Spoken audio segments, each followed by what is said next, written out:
Hello guys! Today is August 27, so last day na ng pagkuha ng snacks. So, pupunta lang kami doon para i-pick up. Sige! Bye-bye! Balikan lang natin kung ano yung summer snack program.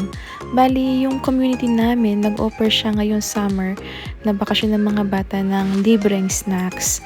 So, ang requirement lang is dapat yung anak mo is school age and then dapat weekly ka tatawag kung gusto mo mag-avail ng snacks. Last day na ng pick up ng snacks ngayon kasi yung mga bata is mag-i-start na ng eskwela sa September 5.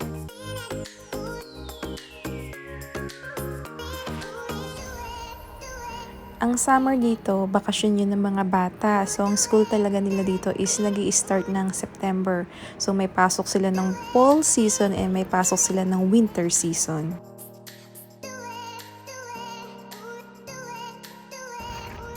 Mention ko lang dito, yung program nila dito is every Tuesday ang pick up.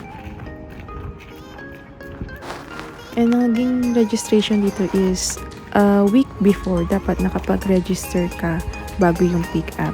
Pero ngayon nga yun, last day today.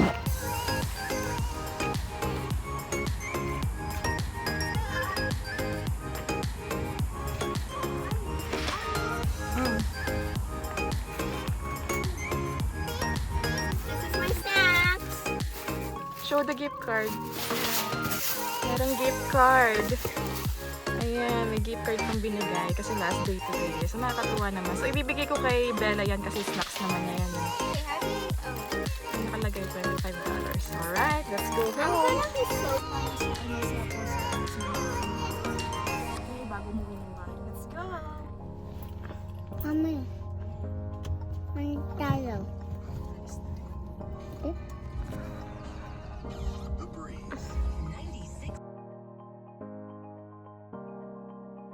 Daan lang tayo ng post office saglit kasi meron din kaming inaantay na mail. So, check lang natin kung nandun na yung inaantay namin. Ang mga sulat namin and then yung ibang mga packages namin, hindi siya sa mismong harap ng bahay namin binababa. So, binabagsak siya sa post office. So, kadalasan yung meals namin nandyan. So, kailangan pa siyang i-drive para lang ma-pick up. Yung sinadya kong mail is wala pa talaga. Pero, may laman naman yung mailbox namin. Yung provincial health card namin. Yung renewal. So, ayan. Meron na kaming bagong card. Ayan. Pauwi na kami ng bahay.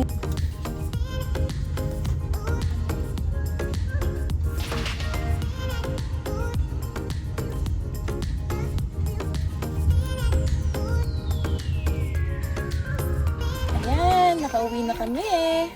Bye! Ito yung laman ng snacks na nakuha ni Bella. So, madami naman.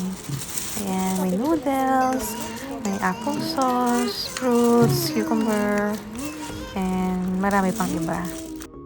Salamat sa panonood sa vlog namin. Sa ulitin ulit. Bye!